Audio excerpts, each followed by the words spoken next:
నమస్తే. Power and health మీడియాకి స్వాగతం. ఈరోజు చాలా ఇంపార్టెంట్ టాపిక్ క్యాన్సర్. క్యాన్సర్ అంటే చాలామంది భయపడుతూ ఉంటారు.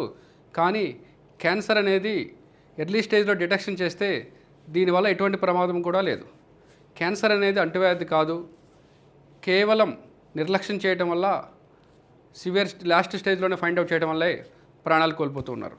అసలు క్యాన్సర్ అంటే ఏంటి, అసలు ఎందువల్ల వస్తుంది, దీని యొక్క సిమ్టమ్స్ అంటే లక్షణాలు ఎలా ఉంటాయి, దాని యొక్క ట్రీట్మెంట్ ఆప్షన్స్ ఎలా ఉంటాయి అనేది ఈరోజు క్లియర్గా తెలుసుకుందాం.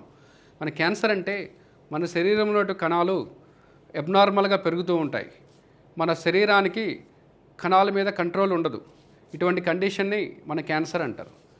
క్యాన్సర్ ఎటువంటి వాళ్ళకు వచ్చే అవకాశాలు ఎక్కువ ఉన్నాయంటే వాళ్ళ డిఎన్ఏ హిస్టరీలో కానీ, వాళ్ళ ఫ్యామిలీ హిస్టరీలో కానీ, ఎక్కువగా ధూమపానం సేవించే వాళ్ళు కానీ, ఎక్కువగా రసాయనాలకు సంబంధించిన ఫుడ్ తినేవాళ్ళు కానీ, ఆల్కహాల్ తీసుకునే వాళ్ళు కానీ, పొల్యూషన్కి లోనయ్యే వాళ్ళు కానీ, సన్ ఎక్స్పోజర్ లేని వాళ్ళు కానీ, ఒబెసిటీ ఉన్నవాళ్ళు కానీ, వీళ్ళందరూ క్యాన్సర్ బారిన పడే అవకాశాలు ఎక్కువగా ఉంటాయి.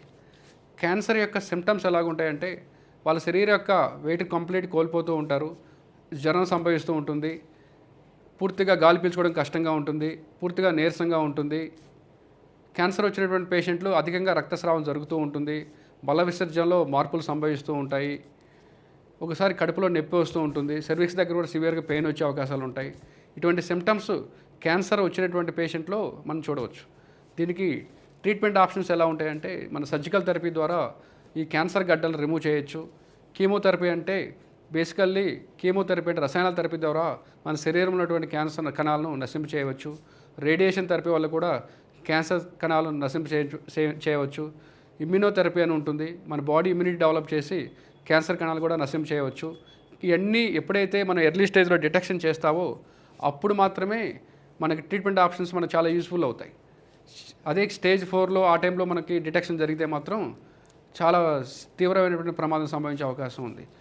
నార్మల్గా ఎప్పుడైతే ఈ సిమ్టమ్స్ ఉన్నాయో ఇమీడియట్గా స్క్రీనింగ్ టెస్ట్ చేయించుకోవాలి, బ్లడ్ టెస్ట్ చేయించుకోవచ్చు, గడ్డలు ఉంటే బయాప్సీ తీయించుకోవాలి, ఎంఆర్ఐ కానీ సిటీ స్కాన్ కానీ తీయించుకోవాలి. నార్మల్గా మోమోగ్రామ్ కానీ, ప్యాప్ స్మెర్ టెస్టులు కానీ, ఈవెన్ కొలనోస్కోపీ కానీ, ఇటువంటి టెస్టుల ద్వారా మనం ఎర్లీ స్టేజ్లోనే డిటెక్షన్ చేసుకుంటే క్యాన్సర్ అనేది ఎటువంటి ప్రమాదం లేదు.